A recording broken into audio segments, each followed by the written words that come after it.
இந்த வீடியோல ரொம்பவே ப்ராக்டிக்கலா ஒரு சில விஷயங்கள் பேச போறோம். என்ன அப்படின்னா, வீட்லருந்து கிளம்பிட்டீங்க. எங்க போகணும்னு தெரியல. ஸோ, என்ன நடக்கும்? சேம் ஆஸ் நம்ம லைஃப்லயுமே பொறந்துட்டோம், படிச்சுட்டோம், காலேஜ்லாம் முடிச்சாச்சு. அடுத்து என்ன பண்ணணும்னு தெரியல. என்ன நடக்கும்? ஒரு பஸ்ஸில ஏறிட்டு எங்க இறங்கணும்னு சொல்லலன்னா, என்ன நடக்கும்? எல்லாமே கண்டிப்பா ஒரு ப்ராப்ளத்த தான் போய் முடியும். சிம்பிள்.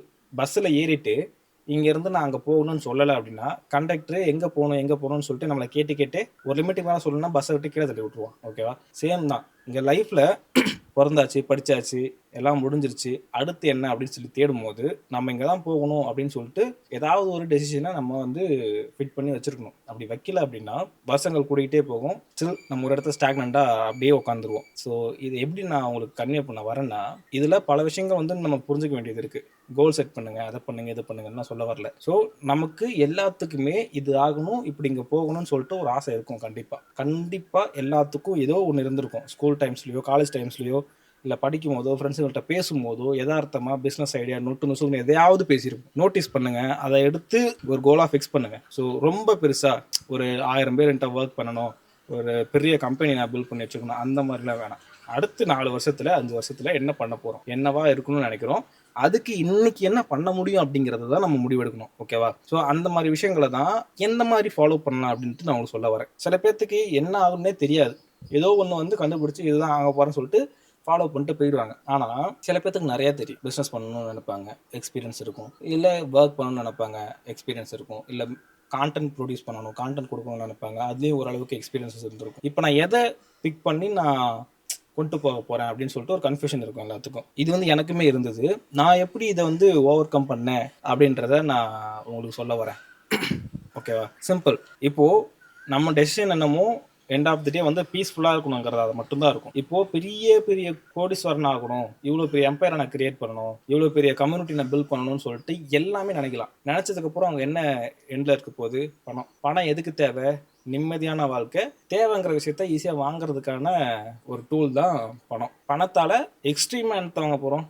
பீஸ்ஃபுல்லான லைஃப். அந்த பீஸ்ஃபுல்லான லைஃப் தான் நம்மளோட டெஸ்டினேஷன். நான் இப்போ எங்கே இருக்கேன், அந்த பீஸ்ஃபுல்லான லைஃப்பை எப்படி நான் ட்ராவல் பண்ண போகிறேன், எந்த வழியில் ட்ராவல் பண்ண போகிறேன் அப்படிங்கிறதான் விஷயம். எல்லாத்துக்கும் கோல் வந்து ஒன்றா தான் இருக்கும். பீஸ்ஃபுல்லான ஒரு லைஃப் வாழணும். இதுதான் எல்லாத்தோட லைஃபோட டெசிஷனும். ஸோ இங்கேருந்து நான் அந்த டெஸ்டினேஷனுக்கு நான் போகும்போது எப்படிலாம் போகலாம் அப்படின்ற கன்ஃபியூஷனில் இருக்கிறவங்க தான் இந்த மல்டிபிள் கேட்டகரியில் எக்ஸ்பீரியன்ஸ், நாலேஜ் இருந்து, ஆசையும் இருந்து எதில் போனால் கரெக்டாக இருக்கும்னு தெரியாமல் யோசிச்சுட்டு இருக்கிறவங்களுக்கு நான் இப்போ சொல்யூஷன் கொடுக்க போகிறேன். சிம்பிள்.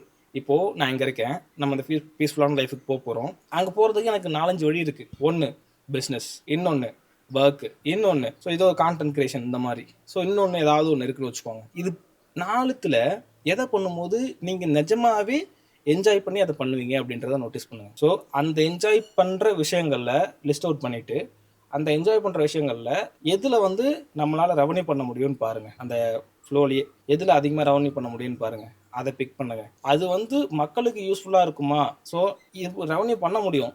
ஆனால் இது லாங் டேர்முக்கு சஸ்டெயின் பண்ணணும்னா மக்கள் வந்து இதை கண்டினியூஸாக விரும்பணும். விரும்பலைன்னா இதை யாரும் வாங்க மாட்டாங்க. எண்ட் ஆஃப் த டே அந்த பார்த்து தான் நம்மளோட ப்ராடக்ட்டு. ஓகேவா?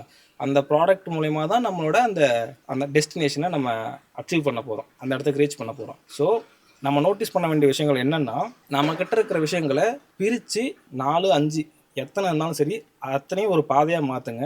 அந்த பாதையில் எதனால் அவங்களால கன்சிஸ்டண்ட்டாக ஹாப்பியாக அந்த பாத்தில் வந்து போக முடியும்னு பாருங்கள். அது மக்களுக்கு யூஸ்ஃபுல்லாக இருக்குமான்னு பாருங்கள். அதில் ரெவன்யூ ஸ்ட்ரீம்ஸ் வந்து எந்த அளவுக்கு இருக்குன்னு பாருங்கள். கம்பேரிட்டிவ்லி உங்களுக்கு பீஸ் முக்கியமா, ரெவன்யூ முக்கியமா, இல்லை கம்யூனிட்டி முக்கியமா அப்படின்றத யோசிச்சுட்டு அதுக்கேற்ற மாதிரி ஒரு பாத்தை செலக்ட் பண்ணி அந்த பாத்தில் வந்து அந்த டெஸ்டினேஷனுக்கு போகிறதுக்கு ட்ரை பண்ணுங்கள். ஸோ எனக்கு எதுவுமே தெரியாதே, நான் படிக்கும் போதும் ஏதோ படித்தேன், காலேஜ் படிக்கும் போதும் அவங்க சொன்னாங்க இவங்க சொன்னாங்கன்னு சொல்லி படிச்சுட்டேன். இப்போ நான் என்ன பண்ணுறது அப்படின்னு யாராவது இருந்தீங்கன்னா, தயவு செஞ்சு நம்மளோட பாஸ்ட்டை வந்து ரீகால் பண்ணி பாருங்கள். கண்டிப்பாக ஏதோ ஒரு இடத்துல தன்னை மீறி ஒரு வார்த்தை வந்திருக்கும். ஃப்யூச்சரில் என்ன ஆக போகிறீங்க அப்படின்னு சொல்லிட்டு ஸ்டாஃப் கேட்டிருக்கலாம், ஃப்ரெண்டு கேட்டிருக்கலாம், இல்லை யாரோ ஒரு ஆள் கேட்டிருக்கலாம். நம்ம டக்குன்னு ஒன்று சொல்லியிருந்திருப்போம். அது உள்ளுக்குள்ளே இருந்து வந்திருக்கும். யோசித்து ப்ராசஸ் பண்ணி அப்படிலாம் வந்திருந்திருக்காது கண்டிப்பாக. ஸோ அந்த மாதிரி விஷயங்களை தேடுங்க. அந்த விஷயத்தை எடுத்துகிட்டு வந்து நான் இதுதான் ஆக போகிறேன் அப்படின்னு சொல்லிட்டு நீங்கள் ஃபிக்ஸ் பண்ணுங்கள்.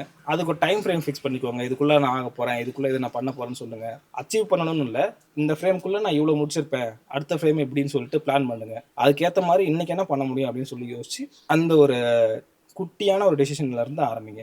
ஸ்டெப்பாக தான் போக முடியும். நமக்கு சின்ன சின்ன படிகளாக இருந்தால் மட்டும்தான் உயரத்தில் ஏற முடியும். ஆள் உசரத்துக்கு ஒரு படிக்கட்டு இருந்துச்சுன்னா இதில் ஏறதுக்கே நம்ம மலைச்சிருவோம். இது மாதிரி ஒரு இன்னும் 100 இருக்கும். இவ்வளோ பெரிய படிக்கட்டா 100 இருக்கிறதுல ஏறது ஈஸியா, இல்லை சின்ன சின்ன படிக்கட்டா 1000 இருக்கிறது ஈஸியா? என்ன கேட்டால் நான் 2வது தான் சொல்லுவேன். ஸோ அதே மாதிரி தான் சின்ன சின்ன ஒரு சக்ஸஸ் பாயிண்ட்டை வச்சுக்கோங்க. ஒவ்வொரு சக்ஸஸ் பாயிண்ட்டும் நம்ம அச்சீவ் பண்ணும்போது நல்ல ஒரு ஹாப்பினஸ் கிடைக்கும். அடுத்து மூவ் ஆகணும், அடுத்து பண்ணணும், அடுத்து ஏதாவது பார்க்கணும் அப்படின்னு சொல்லிட்டு ஒரு ஆர்வம் இருக்கும். அந்த ஆர்வத்தை நமக்குள்ளே கொண்டு வரதுக்கு மூலியமாக தான் கண்டினியூஸாக ஒரு விஷயத்த பண்ண முடியும். ஸோ இந்த வீடியோவில் எந்த ஒரு எடிட்டிங்குமே இல்லாமல் நான் என்ன பேசுகிறேங்கிறத என்டையராக அப்படியே தான் ஃபுல்லாக போட போகிறேன். அப்கமிங் வீடியோஸ்லையும் இதுதான் இருக்க போகுது. மோட்டிவேஷன் லாங் டேர்முக்கு நிற்காது, ஆனால் மோட்டிவேஷன் தேவை. டிசிப்ளின், மோட்டிவேஷனையும் டிசிப்ளினையும் வச்சு லைஃப்பில் எப்படி க்ரோ ஆகுறது அப்படிங்கிறத அவங்க சொல்ல போகிறேன். ஏன்னா நான் இதை ஃபாலோ பண்ண போகிறேன். நான் பெருசாக இதுலேயும் இது வரைக்கும் நான் அச்சீவ்லாம் பண்ணலை. இது வரைக்கும் நான் பெருசாக எதுவும் அச்சீவ் பண்ணல. ஒரு நல்ல வேலையில் எனக்கு பிடிச்ச வேலையை செஞ்சுருக்கேன். என்னோட ஃபர்ஸ்ட் அச்சீவ்மெண்ட் அது தான். ஸோ 4-5 வருஷமாக அதை தான் ஒர்க் பண்ணிட்டு இருக்கேன். அண்ட் இப்போ ரீசெண்டாக கல்யாணம் ஆயிருக்கு. பிடிச்ச பொண்ணை லவ் பண்ண பொண்ணே கல்யாணம் பண்ணியிருக்கேன். ஸோ இதுக்கப்புறம் என்னோட அடுத்த டெஸ்டினேஷன் நான் எதுவாக வச்சுருக்கேன் அப்படின்னு பார்த்தா சின்ன சின்ன கோல்ஸை நிறைய பிரித்து வச்சுருக்கேன். அதெல்லாம் நான் எப்படி அச்சீவ் பண்ணுறதுக்கு என்னெல்லாம் ஃபாலோ பண்ணேன் அப்படிங்கிறத நான் டாக்குமெண்ட் பண்ண போகிறேன். ராவாக இருக்க போது எந்த ஒரு எக்ஸ்டர்னல் எமோஷன்ஸையும் நான் உங்களுக்கு கொடுக்க விரும்பலை.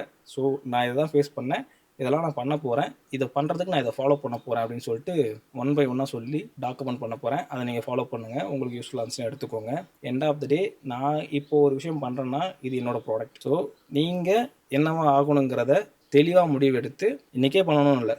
என்னோடய ஃபார்முலா என்ன தெரியுமா? இன்றைக்கி ஒரு முடிவு எடுக்கிறீங்கன்னா நல்லா தூங்கி எழுந்துட்டு மறுநாள் காலையில் உங்களுக்கு அது ஞாபகம் இருந்துச்சுன்னா அதுதான் ரியலாகவே உங்களுக்கான ஒரு விஷயம். இது நான் சிம்பிளாக ஃபாலோ பண்ணுறது. நிறைய விஷயம் யோசிப்போம். நைட்டு தூங்கி எழுந்த உடனே காலைல அது நமக்கு மைண்டில் ஸ்ட்ரைக் ஆகுதா அப்படின்றத நான் பார்ப்பேன். அப்படி ஆச்சுன்னா இதுதான் நம்ம பண்ண போகிறோம் அப்படின்ட்டு நான் எடுத்துக்கிறது. ஏன்னா பல ஐடியாஸ் வரும், பல வீடியோஸ் பார்ப்போம், நிறைய கன்சியூம் பண்ணுவோம். ஆனால் எல்லாமே மைண்டில் ரிப்பீட்டடாக காலைல வராது, மார்னிங் ஓடாது. மார்னிங் இல்லை, அடுத்த நாள் வராது. மார்னிங்ன்றது கணக்கு இல்லை, அடுத்த நாள்ன்றது தான் கணக்கு. டெய்லியும் உங்களை தூங்க விடாமல் இருக்கிறது தான் உங்களோட கனவுன்னு நான் சொல்லுவேன். அண்டு நான் மட்டும் இல்லை, ஆல்ரெடி அப்துல் கலாமும் அதான் சொல்லியிருக்காரு. ஃபாலோ பண்ணுங்கள், என்ன இல்லை சொல்கிற வார்த்தைகள். ஓகேவா? அடுத்த வீடியோவில் பார்ப்போம். பாய்.